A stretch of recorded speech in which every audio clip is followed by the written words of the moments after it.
Well, hello there, my dear children of... Alright, you know what? I'm just going to do it differently.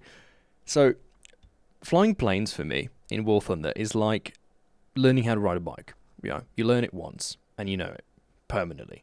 I think if you don't ride a bike for 5, 10 years, and you come back in that time, you'll still know how to do it. It will take you about 5, maybe 15 minutes to get fully used to it, but the muscle memory remains. Playing tanks, though, ooh, that's a bit of an iffy one. I never enjoyed them that much, and I think one of the reasons why I got into tanks, besides, at the time, spading everything, was that, I was able to abuse close air support, right? Which used to be a very, very kind of controversial topic, and people had a lot of mixed opinions on it. But also tanks used to be different. This tank here, this is the Leopard A1, so the first one. No, actually, no, it's not the A1, it's just the 1. Look, I don't know shit. This thing used to be the top tier tank. And it wasn't until the A1, what? Why does it go from Leo 1 to Leo A1, Look, whatever. I guess the point I'm trying to make is that the meta of the game changes. And with it, the style of the gameplay changes. And if you're not actively playing the game, you sort of run it obsolete. Because air battles haven't changed a bit in 5 years, that's why it still feels like riding a bike. But tank battles, they're constantly changing. They're constantly adding new mechanics, they're adding new vehicles, they're adding shitty maps. You get the point. In that engagement right there with the MAR-48, the tactic I used was not to go for the ammo rack. Even though I know what the ammo rack is, I just don't know if I can trust the heat effect shell to get the ammo rack in one hit. Because what usually happens is you'll get the shot off, the ammo rack will turn black, and then he just blows you to smithereens. So I'm not taking the chances, went for the sure kill first, and then finished him off. Now I'm being shot here by a target I don't actually quite identify, so I pop some smoke, I go forward, pop the smoke, and then go backwards. And that's to ensure that I'm actually going to remain hidden. And for all of you who are saying, oh, white camouflage on a brown map, well, in situations like this, when you're hiding in a cloud, and the cloud is mostly white-greyish, that white camouflage can be a quite decent advantage.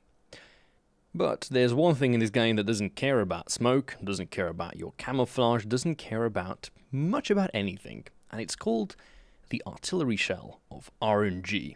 And yes, it's just going to come flying out of nowhere and blow us. Beautiful, beautiful. But, look on the bright side, at least now I'm excused to not have to play the tank anymore, as I have the Arado B2.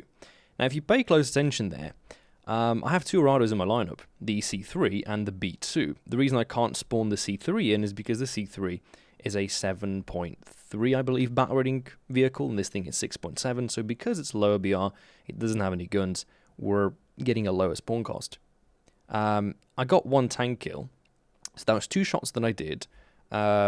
I captured the point, and all of that together was barely enough to spawn this plane that has really 3 bombs, and unless we get lucky, only 2 kills that we can do per run. So what I'm about to show you is my issue with tank battles and the main reason I don't play them anymore. It's not that I don't enjoy tanks that much, because I never really did, is that I just don't enjoy when I get to spawn a plane in. Spawning a plane in used to be, you do a lot of work, you get the plane in, you do a lot of damage in the plane, and the game rewards you for it. It gives you experience, it gives you silver lions, and it gives you more planes to spawn. That's a thing that makes sense.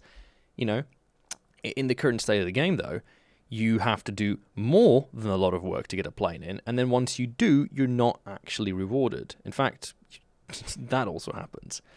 So, I just got, 2.5 tank kills, if we call it that way. I went back to base, rearmed, repaired, taken back off, got another 2 kills. Went back to base, rearmed, repaired, and went out again and got another 2 kills. That is 1 plane spawn that cost 600 spawn points in this particular lineup. And I got 6 kills with it. And can you guess if this is going to be enough to spawn another Arado in? The answer is no. And it's shocking that so much effort and so much work doesn't get me, a reward. Now, luckily for me, I have a decent team on hand, and I was using a very decent tank here, the Jagdpanzer 4.5. So I was able to get back to the capture point relatively quickly, really screw up all of my shots on this Pershing, but it didn't really matter. The point is, we get the capture point, we secure this win for the team, and frankly, we're not at the end of the day rewarded by much, which you can probably expect because tank battle rewards are getting progressively worse.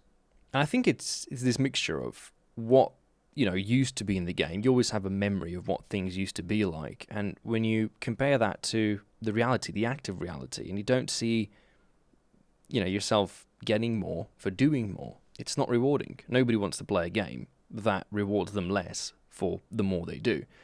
And the recent changes, all the changes in fact in the past 2 years to the game mode, have been, for me personally, a massive turn-off.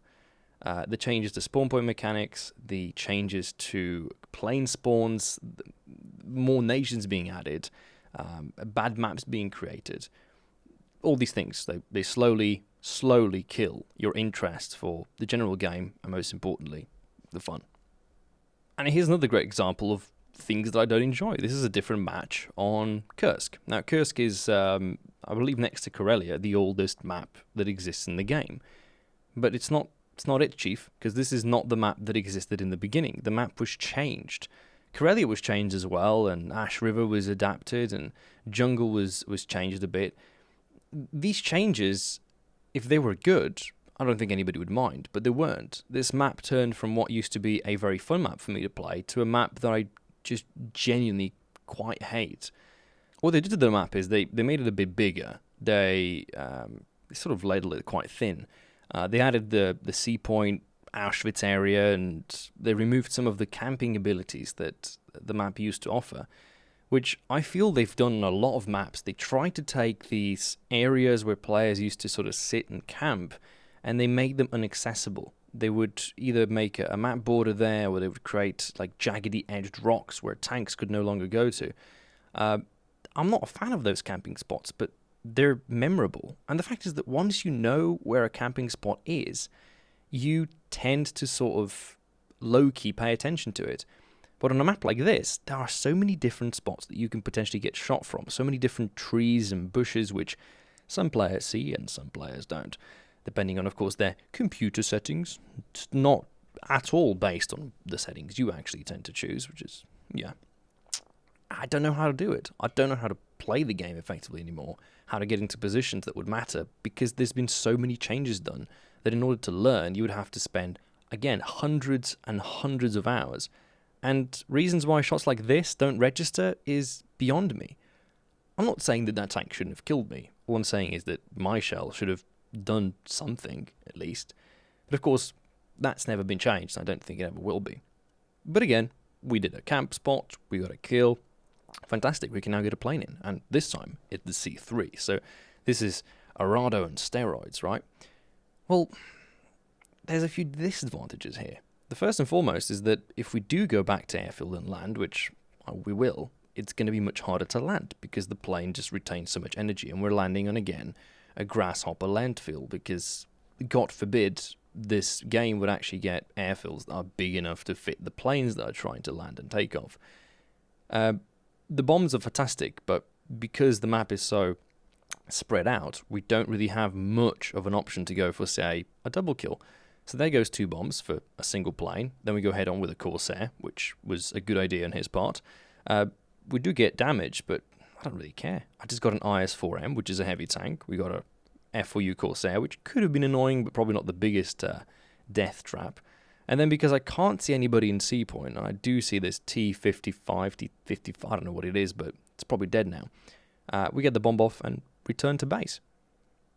The problem here is that this map, and I remember doing the last video of this map that exists on YouTube, I believe had a bailout point. It was a point where you could fly to the map and just bail out of your plane, and nobody got the kill for it, and you didn't have to pay for the repair costs. It was like a safe way to leave your aircraft, which was a fantastic feature, and it was in the game for maybe a month, and nobody talked about it, and it was removed. Now, I've argued this before, but I fancy planes more, and I also think that they're more challenging to fly, and it's due to the fact that the cost-to-reward ratio is significantly shit. I'm about to get shot down by an M247.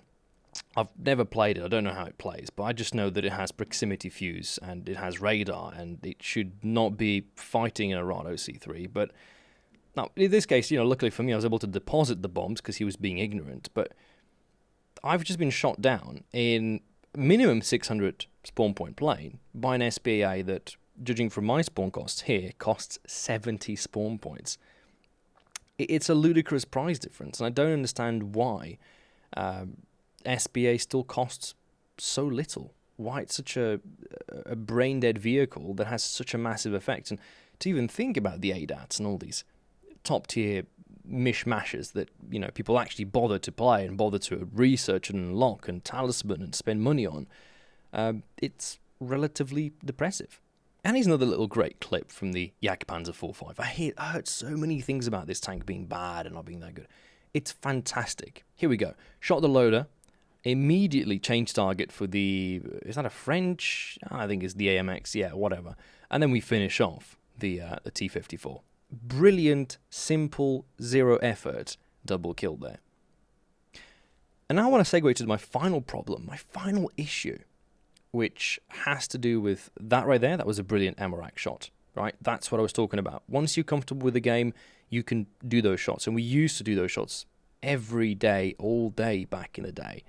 Now, I don't feel comfortable doing it because I just don't think that the game will handle it. And I'm afraid that it's going to just result in a floppy black Amarak. Fast forward to a major problem that I have, and this is a personal issue of mine. As you know, I don't turn grass off in optics, which is another one of those personal pet peeves when you have a decent computer and you actually want to have your game look decent. But of course, it gives you a disadvantage. Another disadvantage is not using sound. And perhaps in planes it doesn't make a big difference. In simulator battles, it will start to affect you. In ground battles, there are massive advantages, especially if you've played those shitty battle royale games. Having sound on is a phenomenal advantage that you gain over the enemy. And being a person who likes to listen to music and maybe watch a podcast or a YouTube video, not having sounds on is a relatively huge disadvantage. And in this case, I'm about to be engaged by a BMP-1. Right? Now again, I don't think this tank should be fighting BMP-1s. It's a bit of personal preference there. But I'm trying to run circles around him, and he's running circles around me. And the thing is that he knows I'm here. I don't think if he sees me or not, but he knows that I'm there because he can probably hear me. And it's only a matter of time before, oh, there we go, we get stuck on this little hill. He comes from around behind. I get shot in the side by something third. Fourth shot, there's at least 3 different tanks that were shooting at me there. 2 of them I couldn't even see.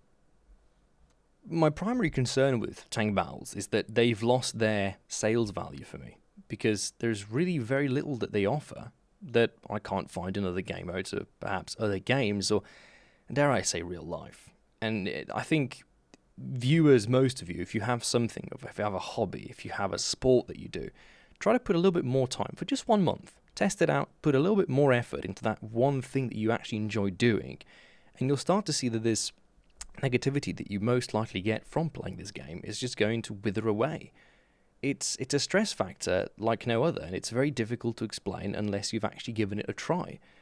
We're all partially addicted to playing video games, but this is not it, Chief. This really is not an enjoyable, relaxing factor, which a game should be. You should be able to come home after a long day of work or school and have a relaxing few minutes in a video game. And not seeing where the enemy's shooting from and them shooting through a tree and little bits and bobs like that, it really takes away from the fact that a game, at the end of the day, should be a game.